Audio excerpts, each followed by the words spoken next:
Hey, welcome back for another episode of Living Hope, a weekly journey designed to provide hope, inspiration, and education for those living with pancreatic cancer. Sharing the real-life stories of those really affected by this disease and how they really deal with it on a daily basis. With your host, one of those who knows the journey all too well, 19 years and counting. Welcome to our show, Roberta Luna, again. Thank you. I'm really happy to be here. 19 years plus. I don't want to make it sound like that, Jim. I'm happy to be here. I'm happy to be anywhere here. No, but I know you're going to talk about with another survivor today, but I hope you'll talk about just how do you talk about this ongoing battle? Do people avoid you because they're afraid, oh my God, I don't know what's going to happen next, or I'm going to catch it, or I don't want to deal with it, or I don't want to think about it? It's got to be, not just for you, but there's got to be odd reactions to people. Or maybe it's just me. No, there's been many reactions, and I think we could probably do a whole show just on that. But people sometimes do tend to avoid me for the very reason. For some reason, they think they can catch it, or if they hear about it, that maybe I'm going to it's bad luck. Yes, and bring it to them. Or some, had also kind of distanced themselves because they thought, since I'm going to be dying, they want to start preparing for that now. I didn't know how to say that nicely, but yes, right. Okay, so I'm going to start separating from you, Yeah, there's no nice way to say it. It's just they feel like they're going to be going through that pain and hurt, so they rather start now, I guess, rather than wait. So it's been a tough journey, but then again, too, it's funny because the people that you don't think you can count on are the ones that come, and so it's very, very rare, very strange, and like I said. So who came today? We have another person fighting the good fight here. She's going to be back in 10 years. We already booked her for 10 more years here. Yes, absolutely. That's right. Maybe we'll try to get her back every year, maybe even sooner, every so often, because you can only say so much in a half hour. Yeah. But yes, I have Dawnie Campbell with me, and I'm very happy to have her. I believe she's a 2.5 or 2+ years That's right. survivor. Yeah, and thank you for having me today. I'm really excited to share my journey. Well, we're really happy. We want to hear it because it's really amazing. I think everybody's journey is. They have that little special story. So how should I describe you, or how do you describe yourself? Wife, mother, animal lover, pancreatic cancer survivor? How do you describe all the yourself? Above, actually. I am a wife, married to an amazing husband. I am a mom of 2 children, and who have been on this journey with me. We have an awesome boxer. Her name is Daisy May, and she's obviously the love of all of our lives. And I have a wonderful career at Herbalife International Nutrition, and I've been there for 27 years. So It's like my second family there. And, I'm super fortunate to be surrounded by an amazing family and a village of friends that aren't blood but have become my family, that have been so supportive throughout my life, but especially during this journey. Yeah, and it's very important to have that support. Like we were talking earlier, it's just something to have those people be there for you when you need them so that you can fight this disease, which is very difficult. So true. What was your life like before your diagnosis with pancreatic cancer? That's a great question. Super active. I've always been about working hard and playing harder. Mm-hmm. And so, if I wasn't working, we were doing things all the time, so busy on the weekend. Family activities, a lot of outdoor, love biking, swimming, going on vacations, and traveling. Traveling is one of my favorite things to do. Oh, good. You mentioned you worked for Herbalife? Right. And so you're really into nutrition and health. Absolutely. How did you present with your first symptoms? What were those? I had the year I was diagnosed, that year I wasn't feeling good. I felt really exhausted, which was so unlike my normal behavior of going 110 miles an hour, being an energizer bunny, just always on the go. I was exhausted. So that was one of the first kind of signs. I thought it was stress. I thought I was maybe just working too many hours. I needed to, take more time to work on myself. I also had really bad acid reflux. I was working with my general practitioner and going to an ear, nose, throat specialist, and I just could tell I wasn't my normal self. And I had been on business with pain in my side. And I thought that it was kidney stones. I went to urgent care. they thought maybe the same thing. I had never had kidney stones, and I had heard that they were painful. And so I thought, I'm sure that's what it is. It sounded, like it, especially because it was in my side. And little did I know that, those symptoms were the beginning of, my journey of pancreatic cancer. As soon as I had landed from this one business trip, I went to see my gynecologist because the pain wasn't going away. Urgent care had given me some medicine to, antibiotics, and it was probably some of the best advice that I ever received. And so, my pain was quite excruciating. It had me crippled. I mean, like I was in a ball. It was so painful. And so, it could have been the doctors on staff. I'm not really sure. I would assume it was because of the pain that I was in. And the first CT scan showed what they believed was a tumor. And then they admitted me. And that's when I decided to call my husband. And I thought, oh. So then 2 days later, they sent me to UCI. And I did a biopsy, and then that's when it was confirmed that it was pancreatic cancer. And when the doctor told you, do you remember his words, what he said to you? The doctor that did the biopsy, he said that it came back positive for pancreatic cancer. Those were his words. Just positive for pancreatic cancer. Mm-hmm. Did he give you any ideas what to do or where to go from there? No, not the biopsy doctor, but then I went back to the hospital, some of my options that I had. My tumor was located in the middle of my pancreas, and so I was fortunate enough that I was eligible for surgery right away. I ended up on January 2nd of 2019 having a distal pancreectomy and then a splenectomy. Do you know, or can you describe the difference between the surgery you had and what most of us think of when you hear about surgery as the Whipple? I feel that the Whipple seems to me to have harder effects afterwards. I went in chemo 30 days after my surgery, which, according to my surgeon, Dr. Imagawa, was quite, impressive because I was determined to fight this cancer and to give it every oomph that I had to beat it. He was hoping 6 to 8 weeks I would start chemo. I was in there 4 weeks. And my body was exhausted from the surgery and then, starting chemo so quick. I did go through a lot of understanding body from a digestive perspective. Even if I ate, too many greens, I was learning my bowels, basically, Yeah. I mean, I had accidents. I remember, I had an accident in Target and it was horrible. And so I think the patients and the survivors that I've talked to that have had the Whipple, I think that they go through, it took me about 9-12 months of learning, what my triggers were to understand my new digestive. I think it's longer for Whipple patients, in my opinion. I can't speak for them, but I was fortunate that I didn't have to I could understand and learn the foods to eat, my portion controls, the fatty foods, even the healthy foods. I still have to be very careful in understanding how my digestive is working. Right, how it all works together. Yeah. So they didn't remove the full pancreas, so you're not a diabetic then, correct? No, and I was fortunate on that as well. So obviously I tested for the first 6 months after my surgery, and I was fine. And, for the most part, I eat a pretty healthy and live a pretty healthy, active lifestyle. And so, it was something that we definitely were watching for. They removed 43% of this and the tail, and then my spleen. Wow, that's amazing. And you look terrific. Thank you. Thank you. I'm really happy to have you here. And I feel really great. Yeah, well, good. It shows. I want to go back a little bit. Like we've always said, this pancreatic cancer is not doesn't just affect the patient. It also affects the family. How did you go about telling your family what you were dealing with? Obviously my husband was with me every step of the way. It was hard for him. He was Googling pancreatic cancer. And so when you do that, unfortunately, there's more negative than positive.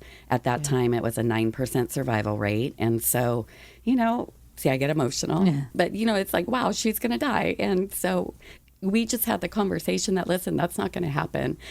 And then we, of course, told the kids, and we all kind of locked arms. And then, we slowly told our closest family members and then our closest friends. But this was a time of my life for the first time ever, to focus on me. So it felt good. It felt good to kind of be in control of something I didn't know what I was going to be up against, but I was so ready for the fight, and I needed the strongest family members and friends around me to help me with that battle. Yeah, you do. And it sounds like you definitely had that. And I think a lot of times that's part of the reason why we do survive is the support that we have and our own thoughts about going into, this disease. I thought the same thing after hearing the news. I'm like, no, I'm not going to die. I'm not going to be that statistic. Right. So I think that's a good mindset to have. And I appreciate your honesty. And I know it's difficult, but, it's emotional. And I do appreciate you sharing that with us. It's important for people to hear, because I know getting that diagnosis, you always feel like you're alone. Like, I'm the only one. And especially when a doctor says nobody survives pancreatic cancer, you're like, where do I go? Who do I reach out to? And what did you do, and how did you reach out, and who did you go to? Were you able to reach out? Did the doctor recommend any place for you to go? Well, my gynecologist recommended a second opinion from the first hospital that was, so then I ended up at UCI with Dr. Imagawa, who was my surgeon. And from the minute I met them, his nurse at that time, April Kroger, she's so amazing. Yes. She immediately connected me with PanCan, the PanCan organization. And that was just the biggest blessing. And then also the support group that she had just started. And I think when I was diagnosed, they had only had maybe 2 meetings prior to me joining. Those, we were chatting before the show, and you have different kinds of cancers. Each one is so unique in their own way. And to be with people that were dealing with the same things that I was dealing with from a pancreatic cancer perspective really helped me more than I could have ever imagined. I knew that something was missing. And like you mentioned, you're feeling kind of alone. You don't want to scare your family, but yet you're trying to figure out all your emotions while you're fighting it. And having the support group and PanCan to be there with me and answer my kind of random questions, or, kind of prepare me for things that were up and coming, really were such a blessing for me. Yeah, the support groups are great, but the ones that are made just for pancreatic cancer, because, every cancer, yes, is bad, and every person has a unique story. But with pancreatic cancer, it's very difficult. One, because the survival rate is so bad, but also it's just different. I mean, it's not, with other cancers, you have a number of people that respond the same to certain treatments. With pancreatic, pretty much the same, but they're going to respond differently to treatment. Right. So we need those groups where we can go and express that and get some, help and some opinions on where to go. And I'm glad you were able to do that. And yes, April was amazing. I mean, she just was wonderful. And I'm sorry she moved. Yeah, we want to bring her. We should bring her back. We should. But you said you received a treatment. You did therapy, radiation. What was your treatment exactly? So I did chemo originally. It was 12 treatments of the FOLFIRINOX, and it was, extremely strong, hard on my body. I think I went 6 treatments in, and then my white blood cell count started to drop, and I started to have other symptoms of weakness. And so I remember Dr. Dawnie, my oncologist, telling me, we're going to cancel today's treatment. And I was like, no, I can handle it. I promise you, my body can handle this, because I was just so determined to fight this and to beat all the odds and to help raise that survival number. And he said, listen, most people don't even make it 6 in a row like you just did without, even having a day delay. So you got to give your body a break. But I still finished, relatively quick, based on, most patients. But, and then after 6 months of chemo, I took a month break, and then, they did a review of my tumor with the Pancreatic Cancer Board at UCI, and they found a little bit of a haze on the tumor. And so, I think what was interesting for me to learn is that when I had my surgery in January of that year, nothing had spread. My lymph nodes were clean. They had gotten all the cancer out. And so I didn't understand why I needed chemo and why I needed to, do this and have my body just go through this. And I later learned that, pancreatic cancer is such a mean cancer and it hides. And oftentimes you can't see things in scans. And so this was my insurance to ensure that even though they're saying that they got everything, just in case there's a couple of little guys out there roaming around, that they're going to get them. And then after the chemo, and then they reviewed the tumor, and then they're like, you have to go through radiation. I'm like, really? And then when I realized how important it was for me to do whatever it's going to take to keep this beast away, I will do it. So then I did 28 rounds of radiation, 5 days a week for 6.5 weeks, and oral chemo. It took a big toll on my body. I was really exhausted. So that took me through November of 2019, just about a year after I had been diagnosed. I was done with all my treatment. I think 2 weeks after my last treatments, my scans came back, that I was clean. Amazing. So, That's amazing. Did you get to ring the bell? Oh, yeah. Yeah. I rang a couple bells, actually. Chemo, radiation. That's for those of you that wonder what we're talking about, when you finish your round of treatments, you get to ring a bell. I haven't been able to ring the bell yet, but I'm looking forward to that day because I really enjoy when I watch somebody do it. Yeah, it's wonderful. It's very emotional. Yeah, it is. Going back and looking at the side effects that you had from your treatment, I'm sure there were side effects. What were they? During chemo, the neuropathy was the hardest part for me. I remember maybe 4 hours into my chemo treatment, I'd go to the bathroom, I'd wash my hands, and I could just feel the numbness and just this cold sensation, and it just feels like needles are just like going through your whole hand, and it's so painful. And then you remember that you have to keep things warm and not use the cold water, and drinking, the chemical taste. And I had sores in my mouth. I think pretty common side effects. Really, really tired, a lot of nausea. I rested a lot, and I learned from the support groups, and I learned from others that, there are different remedies that you can take and use to help you. But the one thing that I still deal with is my neuropathy. Yeah. So both in my feet and my hands. I remember the last day before I was done with my last radiation, I tripped and fell and broke my patella. Yeah, so that wasn't a fun experience, but it was okay. I mean, because I knew the next day I would be done with my treatments. I'm still dealing with my neuropathy. I'm learning how to work around it. I'll take that any day over pancreatic cancer. Definitely. I know a lot of times we talk about control, being able to control this disease, and it's something that's very difficult. But you did something I think is very unique and brave in a way, because I don't know that I would be able to do it. But you decided you weren't going to let the treatments take away your hair. You were going to do something instead. What was it that you did? I decided, to sport my bald head, and I started chemo in February and June. By June of that year, I was bald. I didn't know what I would be up against, but my thought and my attitude was, I've got the biggest fight of my life right now ahead of me, and going bald is the least of my problems. And so it's funny, the first time that I didn't wear a hat and I was in a restaurant, I kind of surfed the room and looked at if people were looking at me and what their reaction was. And people would look and smile and then look away. And I'm like, okay, I got this. And I had a friend tell me that it was my confidence that I excluded when I was, oftentimes I would forget that I was bald, actually, because I had so much more things on my mind. Right. So, it's grown back, and it's, it feels good to have hair again, but I kind of did enjoy that time of not having hair and not having to worry about washing it and getting ready quicker than my husband. And it can be nice, especially in the summertime. It can be a little cooler. That's right.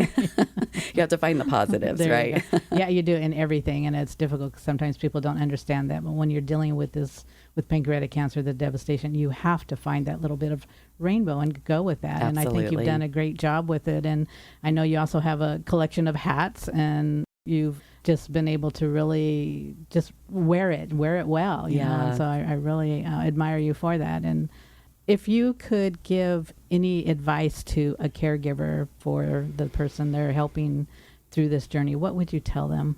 I think one of the greatest things that we found was our support group, because it was for both the patient and the caregiver. And I think it helped my husband so much with hearing that he wasn't alone in this, because, I think they worry more than us, quite frankly. I mean, we're dealing with our own things with our bodies and not feeling good, but they're worrying about so much more. And so to just hear and know that he wasn't alone was huge for him. So my best advice would be to find a support group. PanCan is another amazing resource.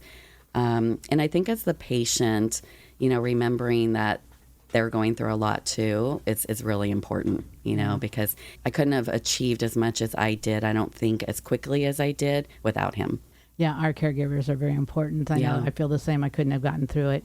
Well, I'm almost sad to say I think our time is nearing end, and I want to thank you for coming, but I want to really have you come back because I love the way you dealt with your chemotherapy, your unique way, and I really want to dive into that more. So if we can have you continue and come back another day as a guest, I would love I'd to. really like to talk about what you did, maybe give some inspiration and hope to others how you handled your chemotherapy, because I think it's amazing. So thank you for being here and sharing your journey with us. I know sometimes it can be difficult, but you really are a great inspiration in helping all those out there. So thank you so much. I appreciate it. And thank you so much, Roberta. You are truly my inspiration from the moment I met you. So it's my pleasure to be here. Thank you. I appreciate that. Thank you.